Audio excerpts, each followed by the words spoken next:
taking a trip to the Huntington Library, Art Museum, and Botanical Gardens. Trees that come from all over the world. Of course, beginning my day with an amazing gourmet coffee. These are the little and small areas for you to read or be in your computer. And here's the story.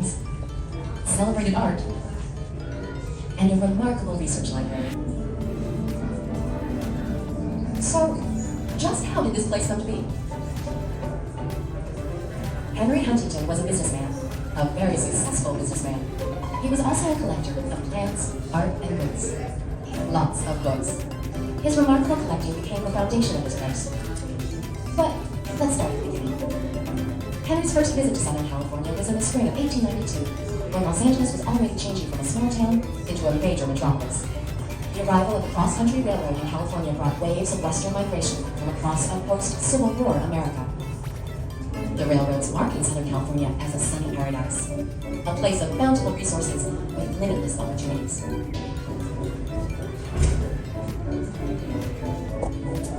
On that first visit, Henry stayed as a guest on the working ranch that was this property. With its fragrant air and stately oak trees, Henry, a native of New York, was hooked. He was en route to San Francisco, going to work for his uncle, the railroad king, Collis P. Huntington. Uncle Collis was the wealthy ringleader of the Big Four, owners of the Southern and Central Pacific Railroads. Their fortunes had swelled with the completion of the first transcontinental railroad back in 1869. The U.S. government had granted extensive land rights and paid thousands of dollars to the railroad companies for every mile of track length. While thousands of railroad workers did the heavy lifting, the Big Four struck the big deals. America's Gilded Age was ushered in.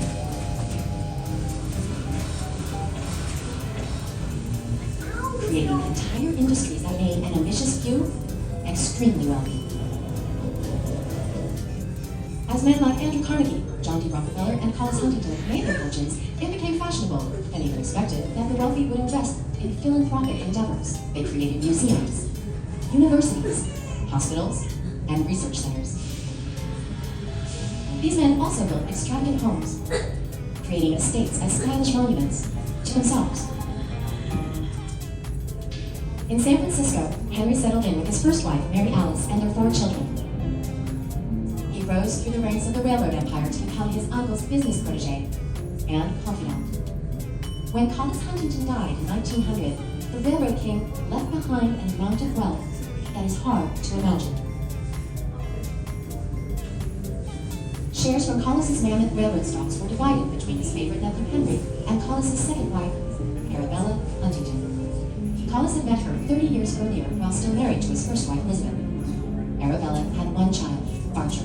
In all likelihood, he was Collis's son. After Collis's death, Arabella spent the next few years traveling between her New York and Paris apartments. She wore her wedding ring and dressed in black for the rest of her life. With the settling of the estate, a correspondence developed, and a relationship deepened between the 2 heirs. Arabella spent lavishly in Europe on clothing, artwork, jewelry, and furniture. The sum total of her purchases brought back from Europe in 1902 was the largest amount ever declared by a traveler in the port of New York. Meanwhile, Henry turned his attention to Southern California.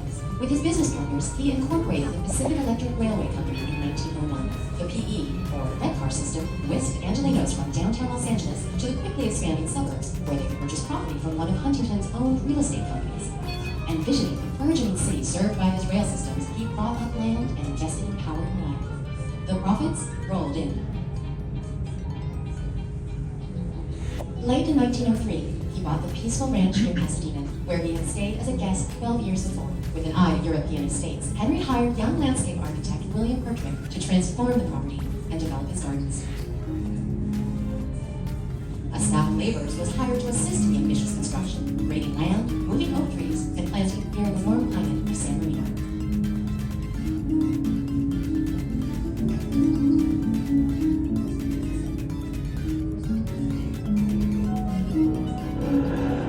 More and more people arriving to the land of sunshine and avocados, Henry's Los Angeles investments soared.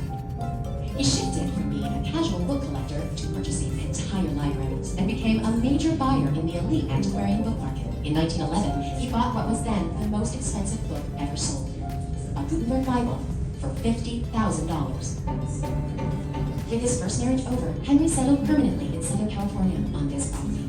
Architects Myron Hunt and Elmer Gray were hired to design Henry's dream home. Henry wrote to Arabella about the house.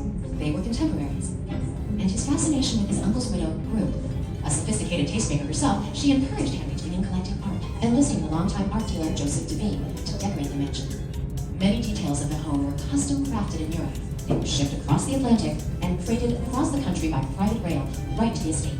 Between 1907 and 1909, Henry spent $2 million on paintings, decorations, furniture, and statuary.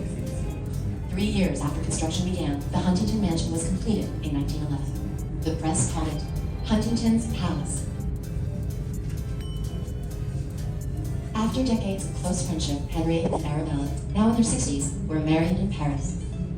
In 1914, as Europe entered the First World War, they moved to their home here in San Marino. The Huntingtons' extravagant collecting continued. Like others who had gained similar fortunes and collections, they began to think about their legacy. What would they leave behind? How would they be remembered?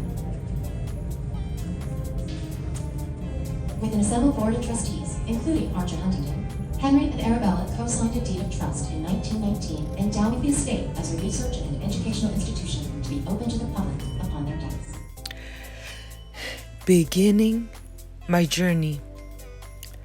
Look at this beautiful and amazing library.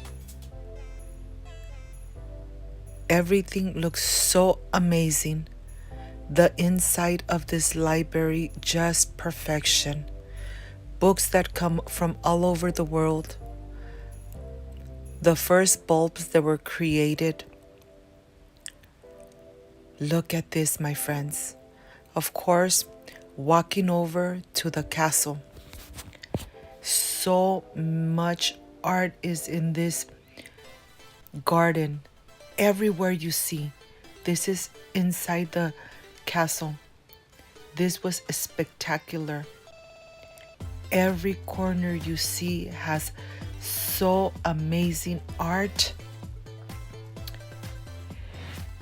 that you know that you will not see it anywhere else but here. All this art comes from Europe and from around the world. It's a 2-story castle with amazing, amazing things to see.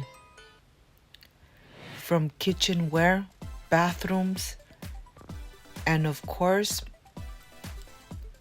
all those pictures.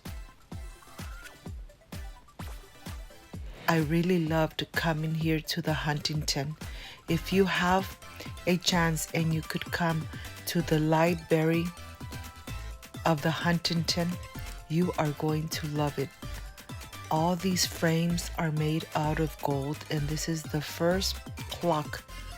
Look at this. Beautiful art, and of course, the silverware. They were hand created, and nowadays, of course, it's too hard to find. The artists who draw all those amazing pictures. Look at this. Everywhere you see, you are completely amazed. And as you know, when I go to a beautiful place with my family, I love sharing it with you. So if you come to California or you live in California, I invite you to the Huntington. They have such beautiful gardens.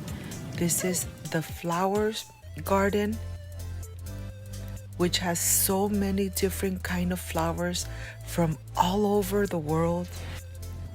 Everywhere you see how they really picture frame all the garden. The botanical garden, I found the beautiful flower. of the artichoke. Yes, look how beautiful it is.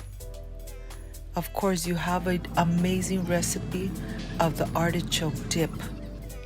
But look at this. I couldn't even imagine what a beautiful flower it was. And here I am going to the Chinese garden. So many things to see. Of course, we couldn't miss out on the amazing koi fish. So many colors of the koi fish. They were just beautiful. There's a lot of walking. At the end of the day, you are exhausted. But yet, when you are going through all this amazing area, the dwarf trees, Chinese trees, oh my gosh, they look so beautiful. Of course, you cannot touch them, but they look amazing. The trunks of these trees just looks picture frame, the truth. Look at this. Such a beautiful place to be. The aroma of the flowers, the pine trees, all those amazing plants. Oh my gosh, you're sitting down and you really want to absorb everything. After 2-3 hours, you want to sit down and relax and absorb all the environment. Like I said, you walk a lot, but it is worth it. You go through all these little little structures, just amazing. And the weather was perfect. It was not too hot. It was just the perfect weather.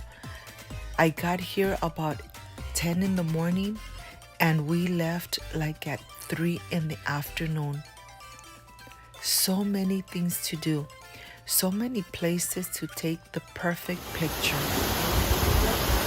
Look at this. I hope, my friends, you give yourself the opportunity.